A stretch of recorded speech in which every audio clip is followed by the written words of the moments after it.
Hello there, this is Instructor Paul, and in this lecture, we're going to be covering the basics of Active Directory users and computers. Now, by basics, I just mean that we're going to be covering what administrators do 95% of the time. There's a handful of tasks that administrators complete every single day with Active Directory, and that's what I'm going to be showing you how to do. I'm going to get you up to speed on the day-to-day work that you'll be doing with Active Directory out in the IT field. Now, this video is geared towards beginners. So if you're looking for an IT job, or maybe you have an IT job, but you need to learn how to work with Active Directory, I'm going to be showing you how to get those skills so you can add them to your resume.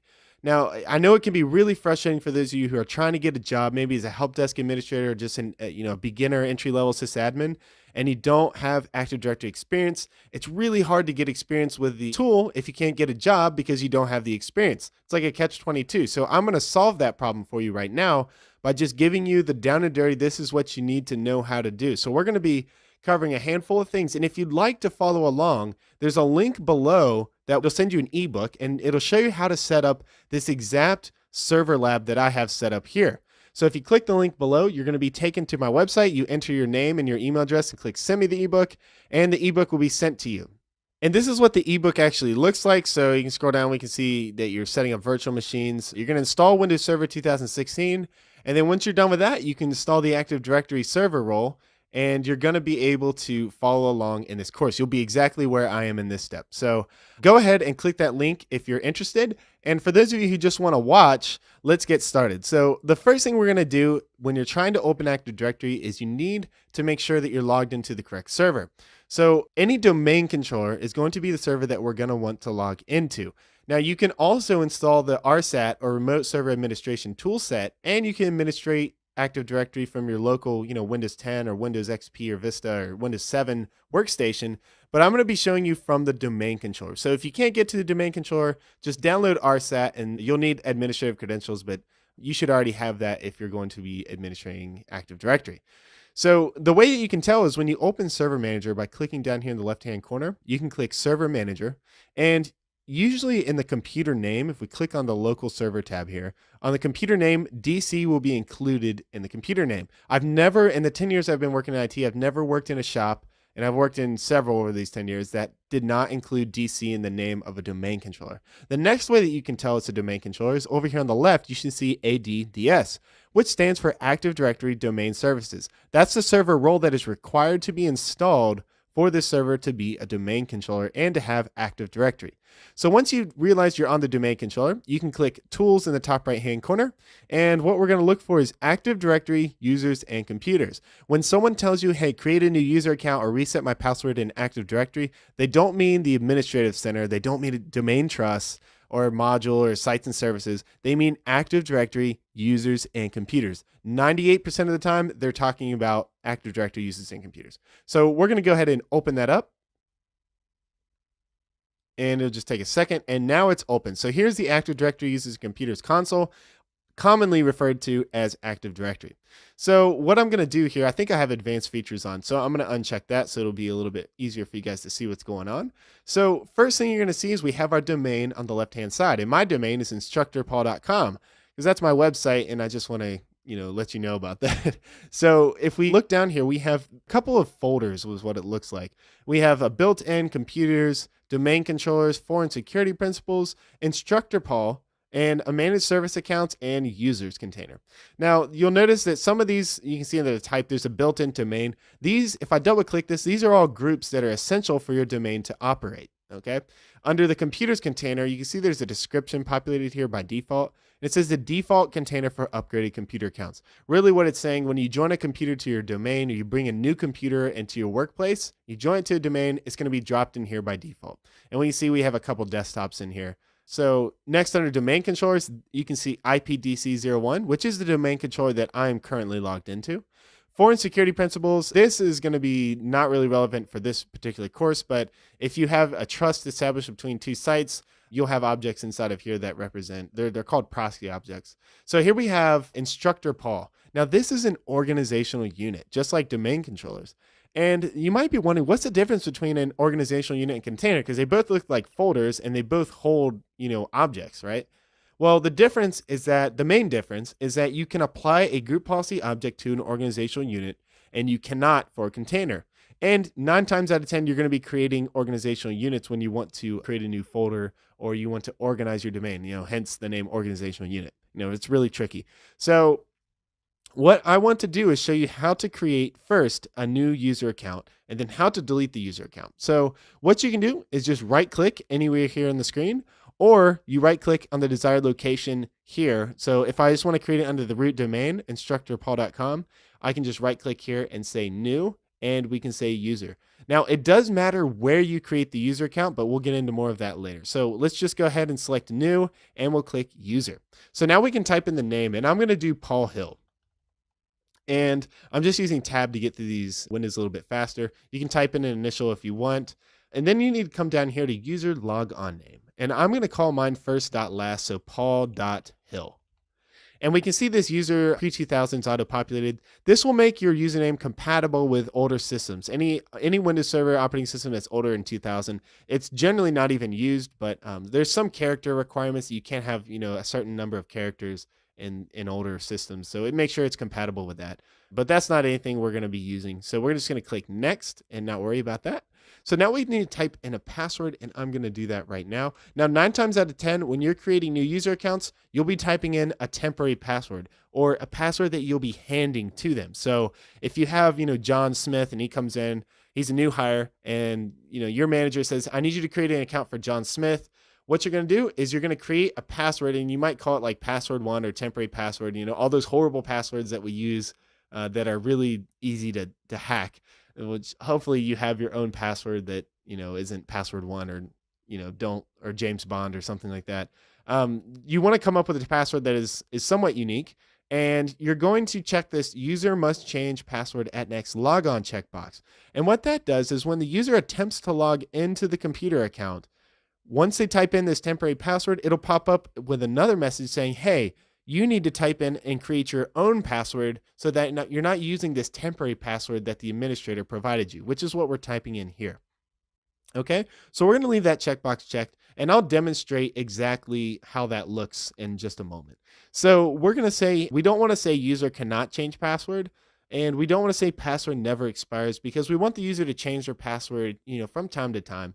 And if we wanted to, we could say account is disabled. A lot of times when you create an account ahead of time, it's a good security practice to disable the account until they arrive. But I'm not going to do that because I'm going to use the account right after I log into it. So I'm going to click next, and it's going to say, when you click finish, the object will be created. So let's click finish. So now here's our Paul W. Hill user account, or paul.hill user account, and it's been created under instructor Paul.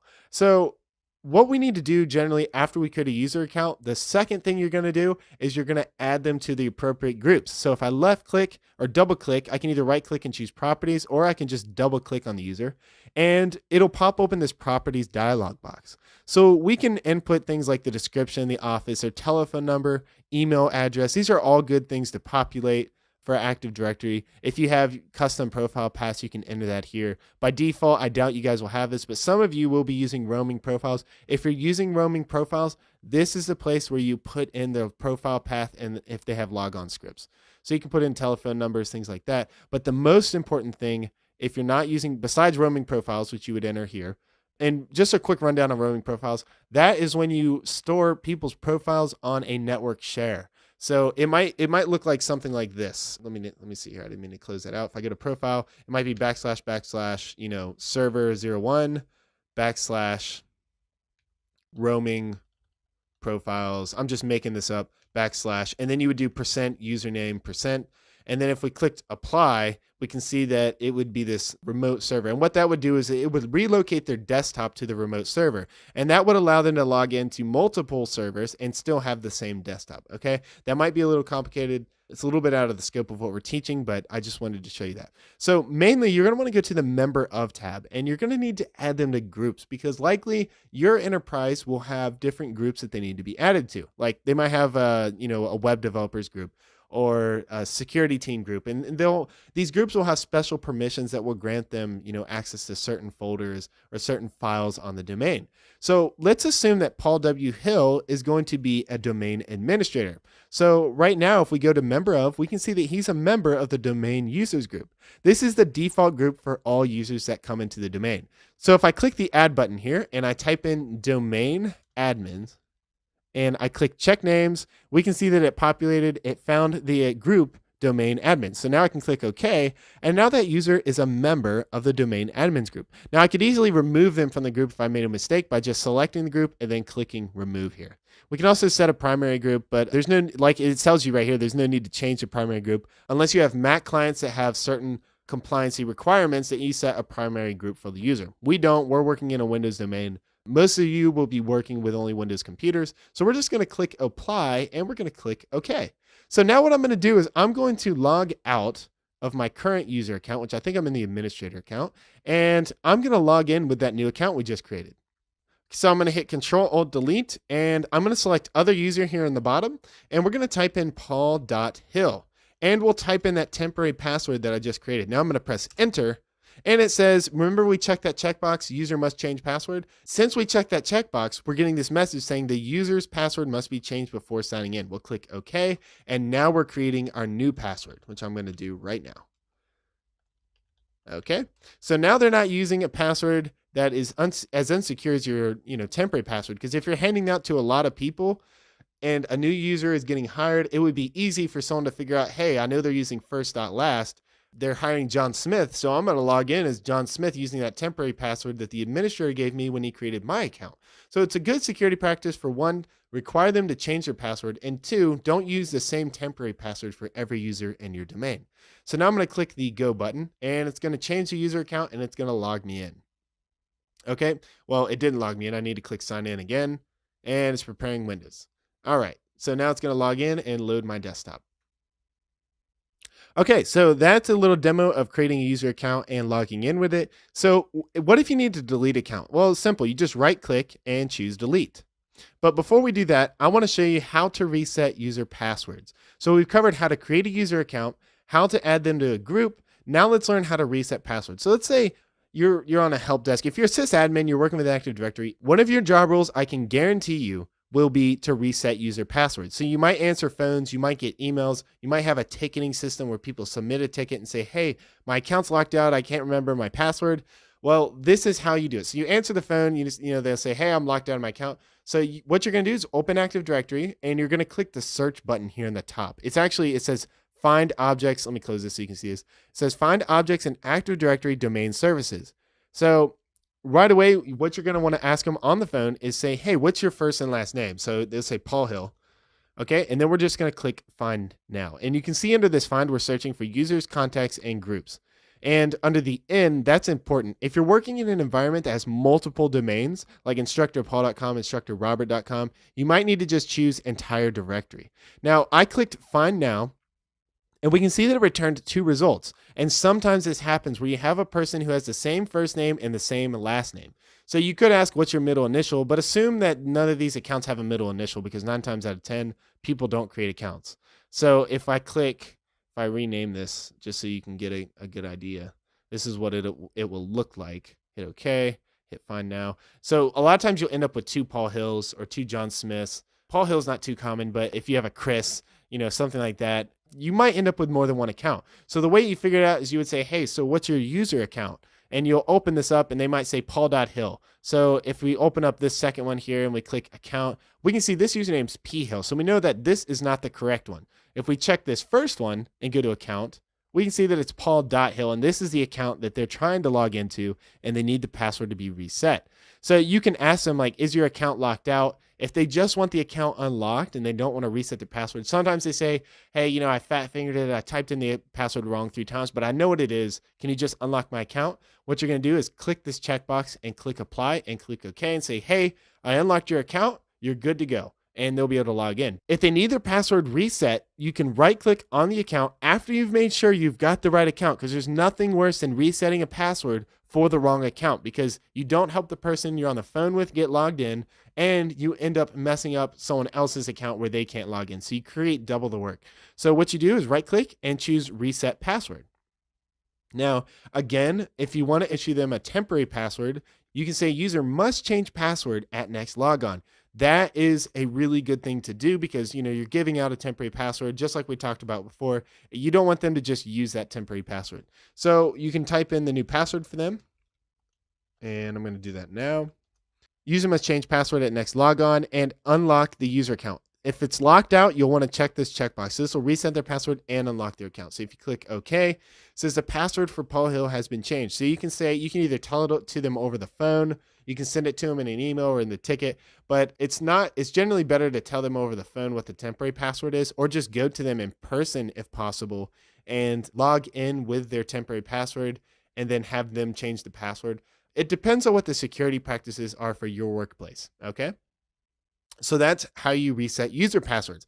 That is like one of the number one things you're going to be doing with Active Directory. People forget their password all the time, and it's kind of annoying, but it's an easy thing to fix and it keeps you employed. So people can't log in, then they can't do their job. So let's learn about deleting the account. It's pretty simple. Just right click on the user account and choose delete. And it'll say, are you sure you want to delete the user named Paul W. Hill? I'm going to say yes. And it says, cannot delete Paul W. Hill because the account's not found. And that's because we renamed it. So we need to hit F5. And now we have Paul Hill. So if I right click on this and choose delete and say yes, it'll say, do you want to delete the user? And it deleted it. And I'm sorry, I have advanced features on by default. So we had a lot of extra stuff in there that you didn't need to see. Okay. So now we've talked about how to create users, how to reset their passwords, how to delete them, how to add them from groups. Now, let's just take a moment and learn about how to create user groups. Every once in a while, you'll need to do this. So we're going to right click on the root of the domain, and I'm going to say new group. And we'll call this group A. Okay, there we go. And we'll click OK. Now, under the scope, we have domain local, global, and universal. Domain local is the most restrictive group, where this group will only be accessible within our domain. Global allows it to be accessible within domains in our forest, and universal makes it accessible to the whole forest. All right, so under group type, we have security and distribution. If you have an Exchange server and you want to make an email list, something like help desk technicians, you want them to be email helpdesk at instructorpaul.com, you would make this a distribution group. If you want to do this for security practices like restricting access to certain files or granting access to certain files, just giving certain permissions to certain users, 9 times out of 10, you're going to be using a security group. So I'll click OK. And now let's talk about where we locate these user groups. So you generally don't want to create them under instructorpaul.com like I've been doing. You'll want to put them under an organizational unit. So I have this one created called Instructor Paul. This was not created by default. Generally, you have an organizational unit that matches your domain name. That's not always the case, but let's expand it out here and we can see we have domain users. So let's move this group in under Instructor Paul. Let me show you. There's 2 ways to do this. You can just drag it over to Instructor Paul, or you can right click and say move. A lot of times just moving it with the move method by right clicking and choosing move is a safer way to do it, because what you're doing is you're doing Instructor Paul, you select this and then you make sure you have the right selection, you click OK.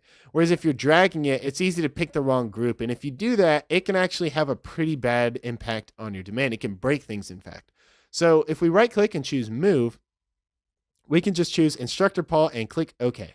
So now if we go to Instructor Paul, we can see group A has been created here. But wouldn't it be better if we're going to have a bunch of groups, it'd be kind of nice to have another organizational unit called groups, So let's go ahead and do that. So let's right click on Instructor Paul and let's choose new and let's say organizational unit. And let's just call this groups. And we could call it domain groups if we wanted to, just for the fun of it. And we have this checkbox that says protect container from accidental deletion. We'll leave that checked and we'll click OK. And now we can either drag it into groups or we can right click, choose move, and go under Instructor Paul and domain groups and click OK. So now under domain groups, we have group A. Okay, so that's kind of cool. So if we right click on this, we can choose properties or we can double left click on it and we can see what kind of members we have of this group. Now, right now, this isn't a member of any group and it doesn't have any members. So a group can be a member of another group and it can have members. So that gets kind of complicated, but let me just show you how to add members. So if we click on the members tab and then we click add, we can type in Paul Hill or whatever user we want to add to the group. We say check names and we can click OK. And now if we click apply, what we can do is we can go to our domain users and let me find Paul Hill. If I open up Paul Hill, we can click member of, and we can see that he's a member of group A. All right, see how that works? So if we go into domain groups, we can also add group A as a member of another group. So if we click member of and we look down here, we say this list displays only groups from the current domain and groups maintained in the global catalog. So that's pretty self-explanatory. It's only going to show groups in this list that are under instructorpaul.com or in the global catalog. So we're going to click add and we're going to find another group and we'll just do domain administrators, which is not a group that you want to just hand out to everybody. So if we do domain admin and click check names, we can see that it finds the name and we'll click OK. And we'll click apply. What this means, essentially, any user added to group A is also going to be in, or it's going to have the rights of the domain administrators group. So you need to be very careful with how you're nesting these groups. So if we go to, I think it is built in, and let's look for domain admins. Let's see. It's not under, maybe it's under users. It's under users. Okay, let's see. Where is it? Okay, domain admins is listed right here. If we double click on this group and we see members, we can see that group A is a member. Now I'm going to remove that and I'm going to say yes and click apply and okay. Because domain admins is like it's like the ultimate God rights of your domain. If someone has the domain admin rights, they can do anything in your domain. And if they have malicious intentions or if they just don't know what they're doing, man, they can mess up a lot. So you got to be really careful when you're handing out these user memberships. So domain admins, that's very risky. Same with enterprise admins, it's risky. So a lot of people like to create, restricted groups or their own groups, and then they go in with group policy and they create group policy objects that restrict the admin rights, and things like that. You have things like DNS admins that are kind of created for you, but it's better for you to create your own groups and go in group policy and kind of restrict their permissions down. Now, I'm not going to be covering that in this video because that's pretty advanced. It's beyond the scope of what I'm talking about right now. So that is how you create a user group. Now let's talk about, we talked about creating organizational units. Let's talk about deleting them because it's not as straightforward as you'd expect. I'm going to right click and I'm going to choose delete to delete group A. I'm going to say yes. And let's go back to Instructor Paul and let's right click on domain groups and let's say delete because we don't want this organizational unit. I'm going to say yes. And we're going to get this error saying you don't have sufficient privileges to delete the domain groups or this object is protected from accidental deletion. Now I'm logged in as the domain administrator user, which means I know I have permissions and I have privileges. So it's got to be the second one. It's protected from accidental deletion. So let's click OK. And if you remember, when we created the new organizational unit, I'll show you by creating another one. This checkbox right here says protect container from accidental deletion. We left that checkbox checked, and that's a good thing to do because you don't want to the worst thing is, man, if you delete something in Active Directory, there is no undo. So you're pretty much kind of in trouble. So what you have to do if you want to delete an OU that has protection is click View, Advanced Features.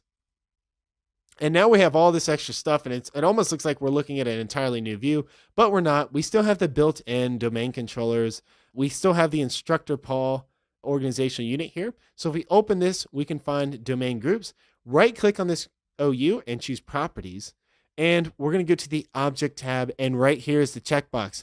Protect object from accidental deletion. You couldn't see this under the regular view. You can only see this under advanced view. Another nice thing under the advanced view, under the object tab, is you can see the exact location of the object. So it's under the instructorpaul.com domain, the Instructor Paul organizational unit, and there it is, domain group. So if we have to find an object in Active Directory, you can turn on that advanced features and view it under the object tab. So now that I've checked this checkbox that says protect object from accidental deletion, I'm going to click apply. We'll click OK. And now we will right click. Actually, let's turn off advanced features just to make things less complicated. Let's go back to Instructor Paul, right click on domain groups, and we'll choose delete, say yes, and it has been deleted. Now, just as a demonstration, if I go into properties of domain users, we can't see that object tab. So it's only visible if you enable advanced features. Okay, so the last thing I want to talk about is how do you set up file shares? Because this is something that you need to do every once in a while. It's not that common. Well, you can right click, choose new, and we're going to say shared folder. And we need to type in the name of the shared folder, test, let's call it test, and then the path of the folder. So I'm going to have to create one really fast because I don't think I have one that's set up. So I'm going to go into the C drive and we're going to call this shared folder, or we'll just call it share. Let's call it share. Okay. And we'll right click on this folder and we'll choose properties and we'll go to sharing and we're going to say share here on the middle here. And then we're going to say, who do we want to share it with? Let's say domain users. And this, we're searching for groups. We could type in a particular user. If you look here, we have the administrator user and then we have the administrators group. So if we type in domain users and we click add, all the domain users will be able to read this. Now, if we want them to be able to add files, we can say read and write, and we'll click share. Now, this is where you create web developers will have their own shared group or their own folder. Sales will have their own group and their own folder, and we would share it with them. I'm not going to show you how to do all that. I'm just going to show you how to create the share. So let's go ahead and type in the path of this share.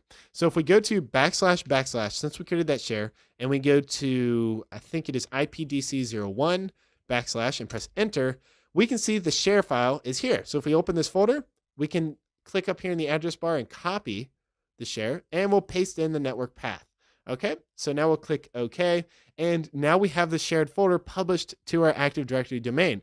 Okay, so now that this is published to our Active Directory domain, we could map this automatically with things like group policy. So we could say, I want to map the test drive to the Z drive, within group policy for all these users. And that means when the user logs in, by default, they will have this test shared folder mapped by default to their computer on their Z drive or D drive or whatever you decide to map it to. All right. Now, the same thing goes for printers. You can right click and choose new printer, and we can type in a name, test printer. I don't have the object here, but you would type in the actual path to the printer, not just test printer. So if I had a printer mapped to this domain controller, I could share it with the whole domain by typing in the path to it. So it'd be like IPDC01. Let me see if I can spell this right. IPDC01, and then it'd be, printer 01. If that was what I called it when I connected it. But it'd have to physically be connected to IPDC01. And I don't have a printer connected to this service, and this is a virtual machine. So if I click OK, it's going to say an error, couldn't find it. And I don't know how long this is going to take, so hopefully it doesn't take too long. Oh, if I press escape, it cancels out of it. So that you can create printers in the same way that are published to the Active Directory domain. So when people want to find a printer, like if I wanted to add a printer here, let me type in add printer. I'm not sure if that's going to find results now. It's not. So I'm going to click settings. Here we go. If I click settings and I go to, where is it hiding? Printers. Oh, devices. There it is. So if I click on devices and then I click add a printer or scanner, it's going to be scanning, searching for printers or scanners. This is where it would find it because it's been published to Active Directory. It would pop up in this list right here. Okay, so that can be useful for your domain is to publish things like shared folders and shared printers to your domain. Okay, so that is your crash course on Active Directory users and computers. Remember, creating user accounts, resetting passwords, managing groups, that is going to be the things you're going to be doing on a day-to-day basis with Active Directory. So I hope this video was helpful to you. If you're still watching, man, please send me a like, please subscribe, please drop a comment below. Tell me what you thought of the video. If there's anything I didn't cover and I should have covered, then let me know because I'm always trying to make better videos. I'm always trying to improve my training. I create training for you guys, not full-time, but part-time in the afternoons after I get home from work. And I like improving. I like doing a better job. So just let me know what you guys think. And again, if you want to create a lab and you want to get more hands-on experience that you can add to your own resume, make sure you click that link in the description. Head over to this website, enter your name and your password, and I will send you that ebook and you can get started with your IT experience. So, all right, guys, thanks for watching this video. Don't forget to drop a like, subscribe, and comment, and I will see you in the next video.